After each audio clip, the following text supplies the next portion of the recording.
ఆపేద్దామంటూ భారత్ ముందు పాక్ కాళ్ల బేరానికి వస్తోంది. భారత్ దూకుడుతో సీన్ మొత్తం మారిపోయింది. ఉద్రిక్తతలు తగ్గించుకుందామని భారత్ కి సంకేతాలు ఇస్తోంది పాక్ మీడియాకి ఇచ్చిన ఇంటర్వ్యూలో ఆ దేశ విదేశాంగ మంత్రి ఇషాక్ దార్ ఈ వ్యాఖ్యలు చేశారు. అంతర్జాతీయ ఒత్తిడి, పౌరుల నుంచి వస్తున్న వ్యతిరేకతతో పాకిస్తాన్ ఇప్పుడు యూ టర్న్ తీసుకున్నట్టుగా తెలుస్తోంది. నేషనల్ కమాండ్ అథారిటీ సమావేశాన్ని కూడా రద్దు చేసుకుంది పాకిస్తాన్. అమెరికా సహా పలు దేశాల నుంచి పాక్ పై ఒత్తిడి పెరుగుతోంది. భారత్ కి పెరుగుతోంది ప్రపంచ దేశాల మద్దతు. ఈ నేపథ్యంలో పాక్ దాడులను తిప్పికొట్టడంలో తగ్గేదే లేదు అన్న వైఖరితో ఉంది భారత్. శాంతి నెలకొల్పడంలో భారత్ ఎప్పుడూ ముందే ఉంటుంది అన్నారు భారత విదేశాంగ శాఖ మంత్రి జయశంకర్. ఇప్పటికే పాక్ దుశ్చర్యలని ప్రపంచం ముందుంచుతోంది భారత్ పాక్ చర్చించుకోవాలి, సమస్యను పరిష్కరించుకోవాలని సూచిస్తోంది అమెరికా.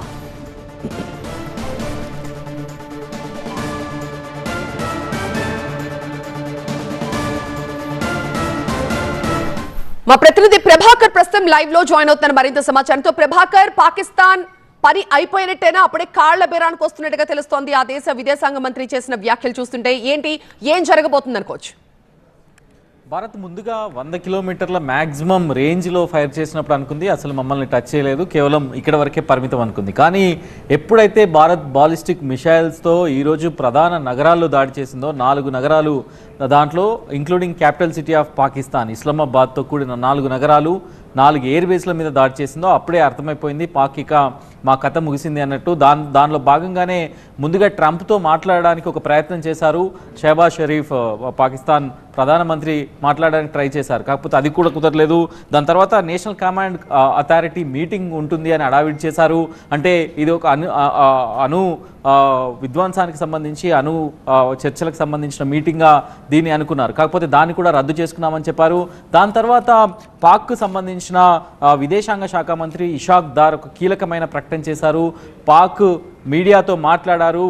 మార్క్ రూబియో ఎవరైతే అమెరికా విదేశాంగ కార్యదర్శి ఉన్నారో, విదేశాంగ కార్యదర్శి ఇటు భారత్కు సంబంధించిన విదేశాంగ మంత్రితో అట్లాగే పాకిస్తాన్ విదేశాంగ మంత్రితో మాట్లాడినప్పుడు స్పష్టం చేశారు, ఇద్దరు కూడా ఉద్రిక్తతలు తగ్గించుకోవాల్సిన పరిస్థితి ఉంది అని చెప్పినప్పుడు మార్క్ రూబియోతో మాట్లాడిన తర్వాత పాకిస్తాన్ మీడియాతో ఇషాక్ దార్ మాట్లాడారు.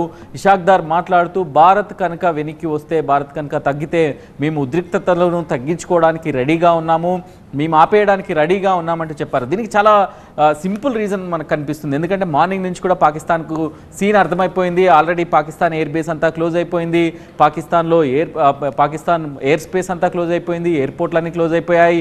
కరాచీ లాంటి పెద్ద పెద్ద ఎయిర్పోర్ట్లను ఖాళీ చేసి వెళ్లాల్సిన పరిస్థితి వచ్చింది. చాలా ప్రాంతాల్లో బ్లాక్అవుట్ ఉన్న పరిస్థితి అయితే కనిపించింది. సో మొత్తానికి 48 గంటల పాటు పెట్రోల్ రేషన్ ఇవ్వాల్సిన పరిస్థితి, ఫ్యూయల్ రేషన్ ఇవ్వాల్సిన పరిస్థితి వచ్చింది.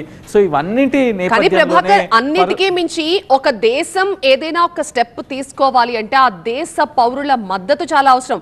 యాక్చువల్లీ పాకిస్తాన్కి అదే కరువైంది కదా. పహల్గామ్ ఇష్యూ తర్వాత చూసాం మనం భారతదేశంలో ఎంతమంది రోడ్ల మీదకి వచ్చారు, ఎంత దేశభక్తిని చాటుకున్నారని. కానీ ఇప్పటి వరకు పాకిస్తాన్కి సంబంధించి ఎక్కడా కూడా పెద్ద ఆందోళనలు ఏం కనబడలేవు, పెద్ద నిరసనలు ఏం కనబడలేవు. అంటే అక్కడే అర్థమవుతుంది పాకిస్తాన్కి ఈవెన్ సొంత పౌరుల మద్దతు కూడా కరువైంది అనేది. సో దానిలో భాగంగానే ఈ మొత్తం సీన్ అంతా అర్థమైన తర్వాతనే ఇప్పుడు ఇక ఆపేద్దామంటూ కాలబేరానికి వచ్చిన పరిస్థితి కనిపిస్తుంది. ఇక్కడ ఇంకో విషయం గమనించాలి. ఇక్కడ డిఫెన్స్ శాఖ మంత్రి ఉన్నారు ఆసిఫ్ ఖవాజా, అట్లాగే పాకిస్తాన్ ఫెడరల్ ఇన్ఫర్మేషన్ మంత్రి ఉన్నారు తరార్. వీళ్ళిద్దరూ ఎవరు కూడా స్పందించలేదు, విదేశాంగ శాఖ మంత్రి మాత్రమే స్పందించారు. Even national command authority committee కూడా రద్దయినట్లు మార్నింగ్ నుంచి కూడా దీనిపైన అడావిడి చేశారు. కాకపోతే ఎక్కడా కూడా ఈవెన్ దాన్ని మేము అసలు డిఫెన్స్కి సంబంధించిన ఈ నేషనల్ కమాండ్ అథారిటీకి సంబంధించిన సమావేశం గురించి మాట్లాడలేదు అంటూ మాట మార్చారు. ఇవన్నీ చూస్తుంటే ప్రజల నుంచి మద్దతు కరువైంది, పక్క దేశాల నుంచి మద్దతు కరువైంది, కనీసం పొరుగు దేశాల మద్దతు అయినా దొరుకుతుంది, ఎవరైనా మాకు బహిరంగంగా మాట్లాడతారు అనుకుంటే అది కూడా కరువైపోయింది. సో ఈ నేపథ్యంలోనే ఒంటరిగా పాకిస్తాన్. కానీ ప్రభాకర్, నిన్న మనం చూసిన న్యూస్ ప్రకారం నేషనల్ కమాండ్ అథారిటీ సమావేశం జరిగింది. ఈ సమావేశంలో అణ్వాయుధాల గురించి కూడా ఒక డిస్కషన్ వచ్చింది అన్న వార్త నిన్న మనం విన్నాం. బట్ ఇప్పుడు అసలు ఇది జరగలేదు, దాన్ని అనుకున్నది కూడా రద్దు చేసుకున్నాం, ఇప్పుడు మళ్ళీ మాట మార్చేశారు. ఎగ్జాక్ట్లీ ఇషాక్ దార్ చెప్పేది అసలు మేము మా స్కెడ్యూలే చేసుకోలేదు, అణ్వాయుధాలకు సంబంధించిన అంశాలను మేము డిస్కసే చేయలేదు ఎక్కడ కూడా అనేది ఇషాక్ దార్ చెప్తున్న అంశం. అంటే ముందు నుంచి కూడా అంటే రాయిటర్స్, ఆల్ జజీరా లాంటి వార్తా సంస్థలు కూడా ప్రచురించాయి. వాళ్ళ దగ్గర నుంచి అంటే పాకిస్తాన్కి సంబంధించిన అఫీషియల్ ఇన్ఫర్మేషన్ బ్యూరో నుంచి కూడా వెళ్తేనే అక్కడ ఇంటర్నేషనల్ మీడియాలో అది ప్రొజెక్ట్ అయ్యే అవకాశం ఉంటుంది. సో ఈ రోజు మాత్రం ఉన్నట్టుండి ఒక్కసారిగా ఉదయం కూడా దానిపైన చాలా అడావిడ్ చేశారు.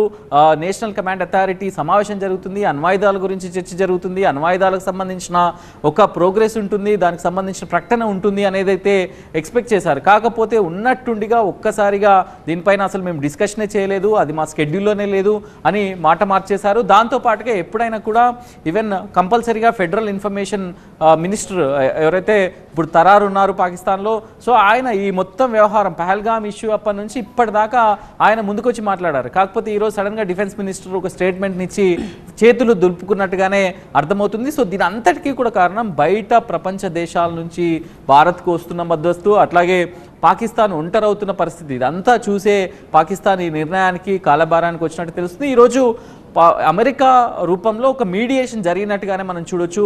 అమెరికా కనుక ఇన్వాల్వ్ కాకపోయి ఉంటే ఈవెన్ మార్నింగ్ నుంచి కూడా ట్రంప్ కాల్ కోసం వెయిట్ చేశారు, ట్రంప్ కాల్ కోసం సంప్రదించారు, అది జరగలేదు. కాబట్టి అమెరికా విదేశాంగ కార్యదర్శి మాట్లాడారు కాబట్టి కొంత మీడియేషన్ జరగడానికి అయితే ప్రయత్నం చేశారు. దాంతోపాటుగా చాలా లాస్ జరిగింది పాకిస్తాన్కి. ఈరోజు జరిగిన బాలిస్టిక్ మిసైల్స్ దాడిలో చాలా వరకు ఎయిర్ బేస్లు ధ్వంసమైపోయాయి, ప్రధాన నగరాలు ధ్వంసమవడం అసలు ఎక్స్పెక్ట్ చేయలేదు. ఎక్కడ కూడా బాలిస్టిక్ మిసైల్స్తో దాడి చేస్తా అనేది పాకిస్తాన్ అయితే ఎక్స్పెక్ట్ చేయలేదు. ఇక్కడ నిన్న 3 ఫైటర్ జెట్లు కూలిపోయాయి, ఈరోజు మళ్ళీ 2 ఫైటర్ జెట్లను కూల్చేశారు. సో మొత్తం అంటే త్రిముఖ వ్యూహంతో మొత్తం త్రివిధ దళాలన్నీ కూడా కంప్లీట్గా పాకిస్తాన్ ప్యాక్ చేసేసాయి. ఎక్కడా కూడా అవకాశం ఇవ్వలేదు, డిఫెండ్ చేసుకునే అవకాశం కూడా పాకిస్తాన్కు ఇవ్వకపోవడం వల్ల డ్రోన్స్ను కూల్చేస్తున్నారు. ఇక్కడ యాంటీ డ్రోన్ సిస్టమ్ యాక్టివేట్ అయింది, యాంటీ మిసైల్ సిస్టమ్ యాక్టివేట్ అయింది, సుదర్శన్ చక్ర లాంటి సిస్టమ్స్ ఇక్కడ యాక్టివేట్ అయ్యాయి. సో ఎక్కడ కూడా అవకాశం ఇవ్వట్లేదు, మొత్తాన్ని కూడా దిగ్బంధించారు పాకిస్తాన్ రక్షణ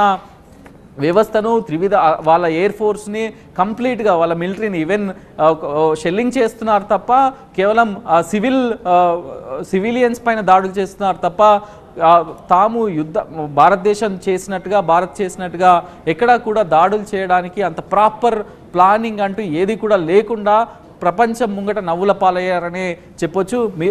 ఈ రోజు వరకు కూడా భారత్ అదే క్లెయిమ్ చేస్తుంది. మేము మొదట ఉగ్ర స్థావరాలతో స్టార్ట్ చేసాం, తర్వాత ఆర్మీ బేస్ క్యాంప్స్, తర్వాత వైమానిక బేస్ ఎయిర్ బేస్లకు వెళ్ళాం. కాకపోతే పాకిస్తాన్ మాత్రం నేరుగా వచ్చి ఇళ్లపైన డ్రోన్స్ను వేస్తుంది, మిసైల్స్ను వేస్తుంది, ఫైటర్ జెట్లతో భారత ఎయిర్ స్పేస్లోకి వచ్చే ప్రయత్నం చేస్తుంది. సో అన్నీ కూడా కంప్లీట్గా దొంగ దెబ్బ తీస్తుంది అనేది భారత్ ఆరోపిస్తుంది. సో ఇదంతా కూడా ప్రపంచం ముందర ఎక్స్పోజ్ అయింది, ప్రపంచం ముందర కనబడుతుంది. కాబట్టి ఏ దేశం కూడా మద్దతుగా వచ్చి పాకిస్తాన్కు నిలిచిన సందర్భం డైరెక్ట్గా అయితే లేదు. టర్కీ లాంటి, చైనా లాంటి దేశాలు ఏదో బ్యాక్ అండ్ సపోర్ట్ ఇస్తున్నాయి తప్ప ఏ దేశం కూడా పాకిస్తాన్ చేస్తున్న ఈ అంశాన్ని సమర్థించకపోవడం వల్లనే ఈరోజు కాలబేరానికి వచ్చింది, ఇక ఆపేద్దామంటూ ఒక కాంప్రమైజ్ మోడ్లోకి వచ్చిందనే చెప్పాలి.